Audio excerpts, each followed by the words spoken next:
Now come to the next problem. ये composite section series का problem है। देखिए दो बार्स जो हैं वो सीरीज़ में जुड़ी हुई है, ठीक है। ये स्टील की बार है और ये एल्यूमिनियम की बार है, और दोनों बार्स को हमने क्या किया है, सपोर्ट किया हुआ है, रिजिड सपोर्ट किया हुआ है। रिजिड सपोर्ट क्या होगा स्टूडेंट? रिजिड सपोर्ट होगा जो कि इनकी लेंथ को बिल्कुल इंक्रीज़ नहीं होने देगा, क्योंकि ये दोनों एंड से क्या है, दोनों एंड से ये जो बार हैं ये फिक्स्ड हैं, ठीक है। तो ये जो लेंथ है ये हमेशा फिक्स रहेगी। तो देखिए composite bar made of aluminium and steel is held between two supports. The steel bar of 560 mm is of length 650 mm. तो ये बार जो स्टील की है इसका जो डायमीटर है वो है 560, ठीक है, और लेंथ 650 है। एंड एल्यूमिनियम बार उसका जो डायमीटर है वो है 30 mm डायमीटर है, और इसका लेंथ है 400 mm. The bars are stress free at 38 degree centigrade. 38 degree centigrade पर उस पर कोई स्ट्रेस नहीं है, ठीक है। तो ये इसकी इक्विलिब्रियम पोजीशन है। What will be the stress in both the bars when the temperature is 20 degree centigrade, ठीक है। अगर हम टेम्परेचर रिड्यूस कर दें, 20 डिग्री सेंटीग्रेड कर दें, तो अब बार में कितना स्ट्रेस होगा वो हमें कैलकुलेट करना है। The supports are unyielding. अब इसमें भी दो केस हैं। पहला है अनयील्डिंग, अनयील्डिंग का मतलब फिक्स सपोर्ट, और दूसरा है इफ़ सपोर्ट्स आर यील्ड, ठीक है, यानी जो सपोर्ट्स हैं वो मूवेबल हैं। तो दोनों केस में हमें क्या फाइंड करना है स्टूडेंट? हमें स्ट्रेस फाइंड करना है दोनों बार्स में। तो देखिए इसको कैसे करेंगे हम। पहले तो हम देखें कि देखिए ये जो रिजिड सपोर्ट है ये इन बार्स पे क्या लगाएंगे, रिएक्शन अप्लाई करेंगे, ठीक है। तो ये रिएक्शन इस तरह से अप्लाई करेंगे, मान लीजिए ये रिएक्शन अप्लाई करेंगे, ठीक है। तो जब बार बढ़ना चाहेगी तो ये रिएक्शन अप्लाई करेंगे, हाँ। तो देखिए इसको हम किस तरह से सॉल्व करेंगे। सबसे पहले हम बात करते हैं कि जब हम इसमें टेम्परेचर हम वेरिएशन करेंगे। देखिए इसका टेम्परेचर कितना था, 38, T1 38 था, और T2 कितना हो गया इसमें 20। तो देखिए डेल्टा T कितना हो गया स्टूडेंट? डेल्टा T हो गया 38 माइनस 20, कितना आ गया 18 डिग्री सेंटीग्रेड। तो 18 डिग्री सेंटीग्रेड का हमने टेम्परेचर वेरिएशन इसमें किया है, ठीक है। तो अगर मान लीजिए अगर हम फ्री सपोर्ट, ये वाला जो सपोर्ट है हम मान लीजिए हटा देते हैं, है ना। तो अगर हम ये सपोर्ट हटा देते हैं तो अभी क्या होगा, अगर जैसे आप टेम्परेचर चेंज करेंगे इन दोनों के बीच ये दोनों क्या होंगी, फ्रीली एक्सपांड होंगी, ठीक है। तो फ्रीली किस तरह से एक्सपांड होंगी ये देखिए, इसमें जो फ्री एक्सपांशन होगा, फ्री वेरिएशन होगा लेंथ का, वो कितना होगा, alpha delta T L for steel plus alpha delta T for aluminium. ये स्टूडेंट होगा free expansion.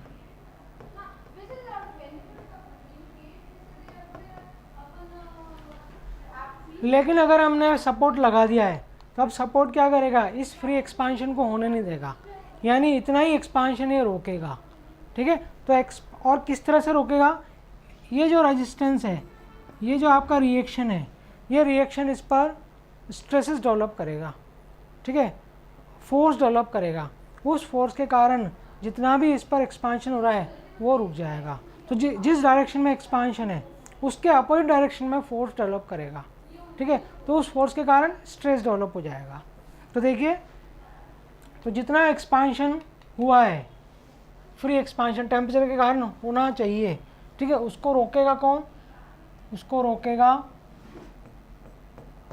Expansion prevented,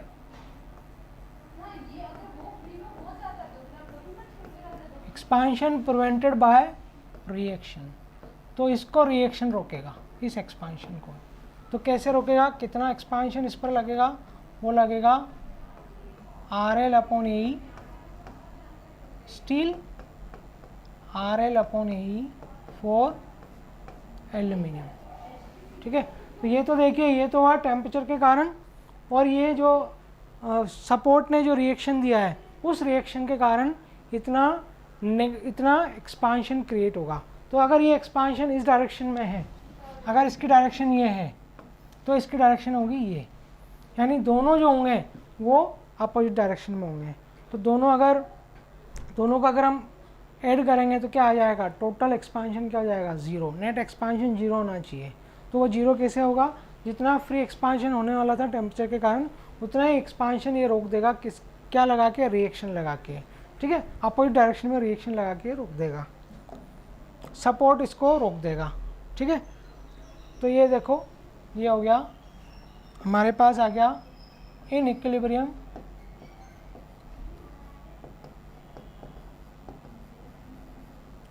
alpha delta T L for steel, alpha delta T L for aluminium is equal to RL upon AE for steel, RL upon AE for aluminium। तो ये हो गया whatever the free expansion because of temperature should be stopped by the reaction due to the support, ठीक है। तो support के कारण जो रिएक्शन होगा उससे ये एक्सपांशन प्रिवेंट हो जाएगा। तो जितना एक्सपांशन एक डायरेक्शन में होगा, पर्टिकुलर डायरेक्शन में, उसके अपोजिट डायरेक्शन में रिएक्शन वो करेगा, ठीक है, स्ट्रेस अप्लाई करेगा। तो यहाँ हो गया हमारे पास। अब आप इसमें वैल्यूज़ रख दीजिए स्टूडेंट, हमारे पास सारी वैल्यूज़ हैं। देखिए अल्फ़ा की वैल्यू स्टील के लिए, ये देखिए इधर रखिए 12,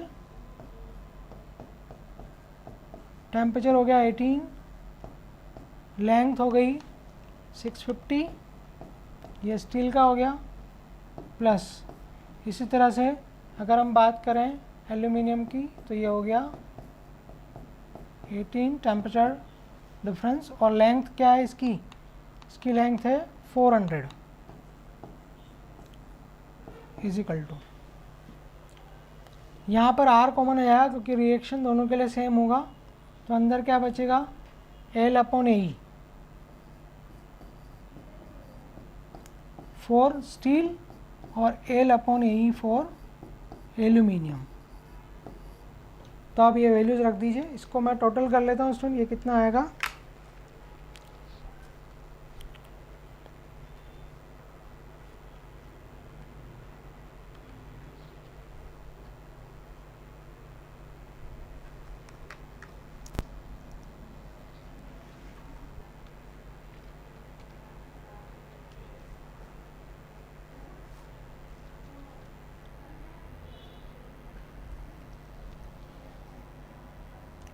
इसको हम सॉल्व करेंगे तो ये 0.32 आ जाएगा student, is equal to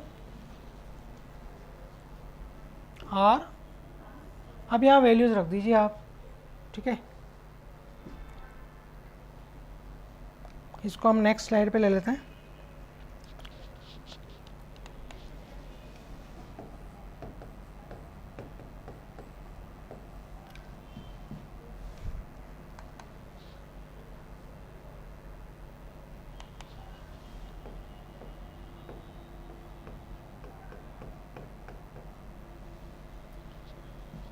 steal का एरिया, स्टील का डायमीटर कितना है 60, देखिए एरिया कितना हो जाएगा 60 का स्क्वायर, और E कितना दे रखा है हमें, E की वैल्यू स्टील के लिए 210 किलो न्यूटन पर mm स्क्वायर, इसको न्यूटन में चेंज कर देंगे तो ये जाएगा 210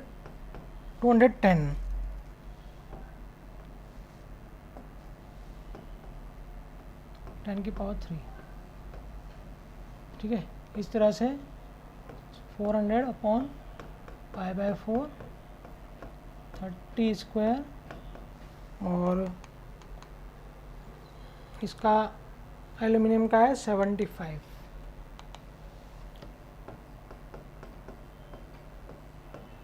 तो स्टूडेंट इसको सॉल्व करके हम R की वैल्यू फाइंड कर लेंगे। तो इसको आप सॉल्व कर लीजिए, ठीक है। तो R की वैल्यू जो आएगी, मैं डायरेक्ट आंसर ले देता हूँ स्टूडेंट। R की वैल्यू जो आएगी वो आएगी 37 इंटू 10⁻³ न्यूटन। इसको आप सॉल्व कर लीजिए, ठीक है। तो ये R की वैल्यू आपके पास आ जाएगी 37 इंटू 10⁻³ 3 न्यूटन, यानी 37 किलो न्यूटन। ठीक है, अब नेक्स्ट देखिए, रिएक्शन हमने फाइंड कर लिया।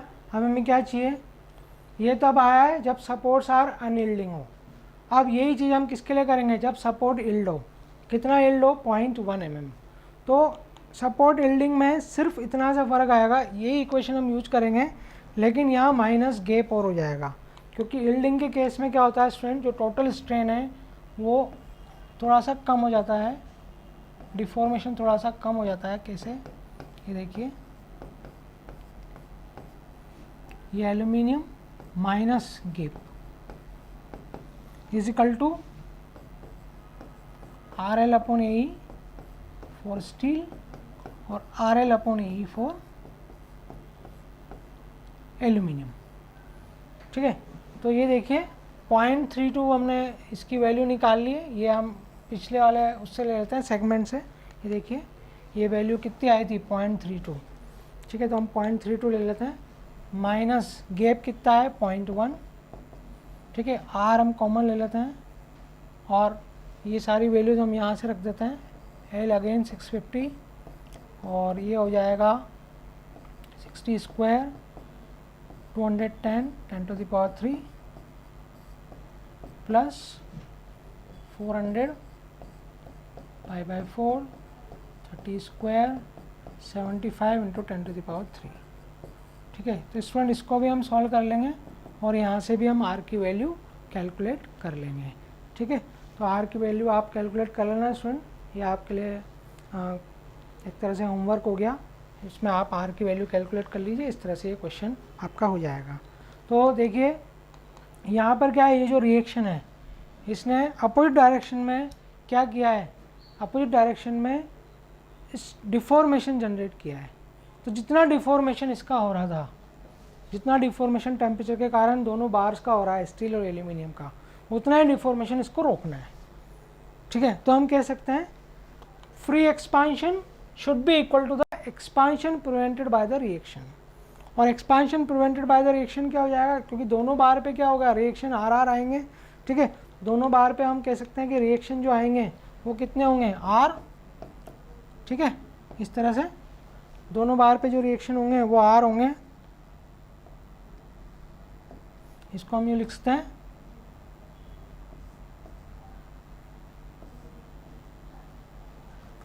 ठीक है, तो ये R रिएक्शन होंगे दोनों के लिए। तो इसके लिए डिफॉर्मेशन हो जाएगा RL/AE और इसके लिए हो जाएगा RL/AE, यानी इस तरह की ये बन जाएगी। ये देखिए क्या हुआ, RL/AE। यहाँ पर जो लोड हो गया कंप्रेसिव लोड, वो क्या हो गया R, और इसकी हो गई लेंथ L, एरिया इसका क्रॉस सेक्शन और ये इसका, तो RL/AE। ठीक है, तो जितना एक्सपांशन टेम्परेचर वेरिएशन के कारण हुआ है उतना ही ये प्रिवेंट कर देगा। तो इसको हम इस तरह से लिख सकते हैं। ये इक्वेशन आपको ध्यान रखनी है इसमें। सीरीज़ के केस में जब दोनों तरफ से फिक्स्ड सपोर्ट हो और जब यील्डिंग दी हो, तो आप ये जो यील्डिंग वाला अमाउंट है वो हम यहाँ पर माइनस कर देंगे थर्मल स्ट्रेन में से, थर्मल डिफॉर्मेशन में से इसको माइनस कर देंगे।